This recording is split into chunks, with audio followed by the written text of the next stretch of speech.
Be sure it's true when you say I love you. It's a sin to tell a lie. Millions of hearts have been broken just because these words were spoken. How do you do, ladies and gentlemen? This is my regular Thursday blog.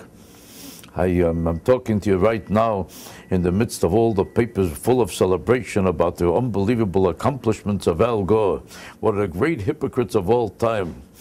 Is there anybody lower than Al Gore? He should get an award. He deserves an award for being the biggest hypocrite that ever lived.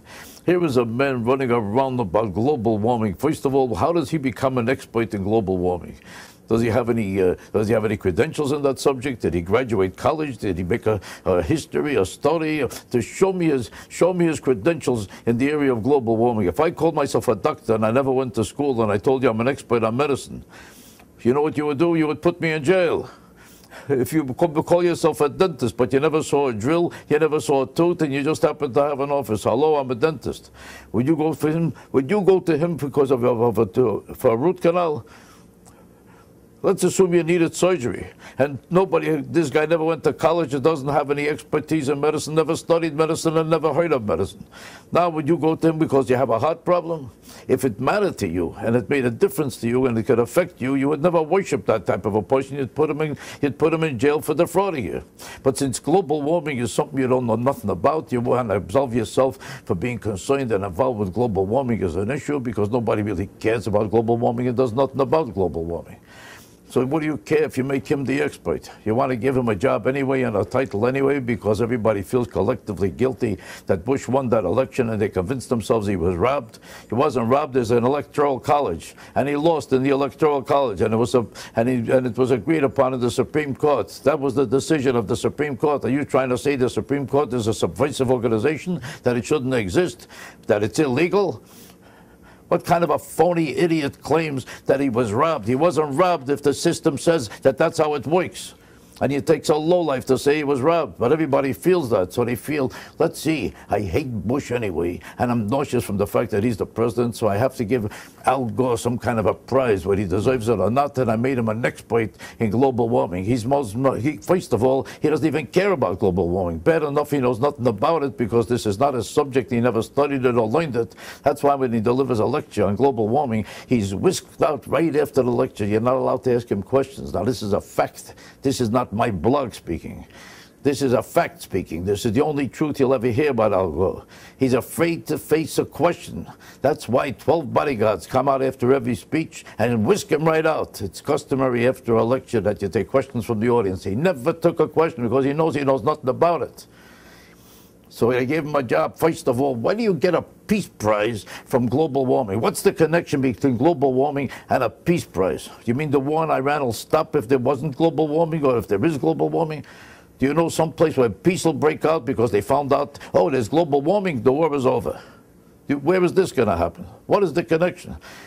It's as if I studied dancing all my life and I announce, hello, I deserve a reward. You know what? In the opera.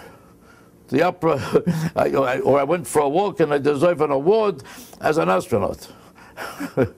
Or I was a tailor and I deserve an award as a pilot. What did he do in this field? What's the connection? The hypocrisy of the connection is nonsense. He is nonsense. The award is nonsense. The people supporting him are phonies and liars. And you want it even more important, the simple fact that global warming, if it exists, doesn't exist anything like he claims it does.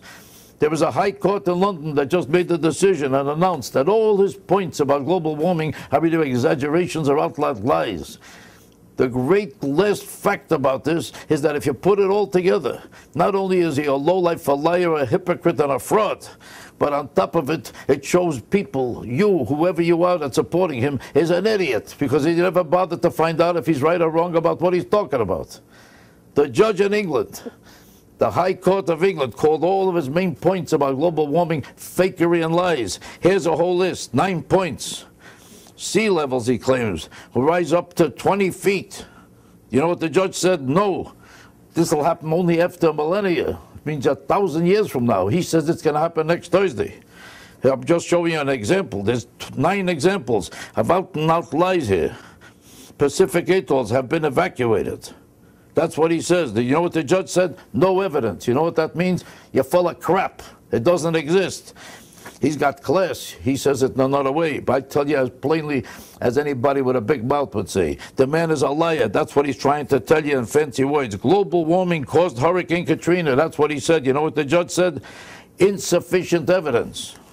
You know what that means? He made it up.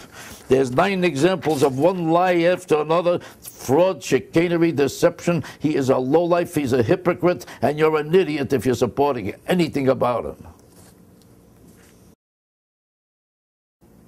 Now, everything that I read to you that the judge said, I told you 6 months ago, right on one of my blogs. While everybody is worshiping him, I said, this man is exaggerating, lying, and defrauding everybody. Because I knew he was a hypocrite every time I saw him come out of a jet plane and while he was telling you to ride on a bicycle. There's more carbon emissions coming out of that jet plane for 1.5 blocks than you riding a bicycle for 1.25 years. He's a fake. And the judge proved that he's a fake. Now you think he's a wonderful person who's telling the truth. Who do you think is right? You, whoever you are, who knows nothing about it, or the High Court of London, who had the biggest authorities on the subject after they studied it for 7 years? If you still think you're right, you belong in a sanitarium, and I say this with the highest respect. So be sure it's true when you say I love you. It's a sin to tell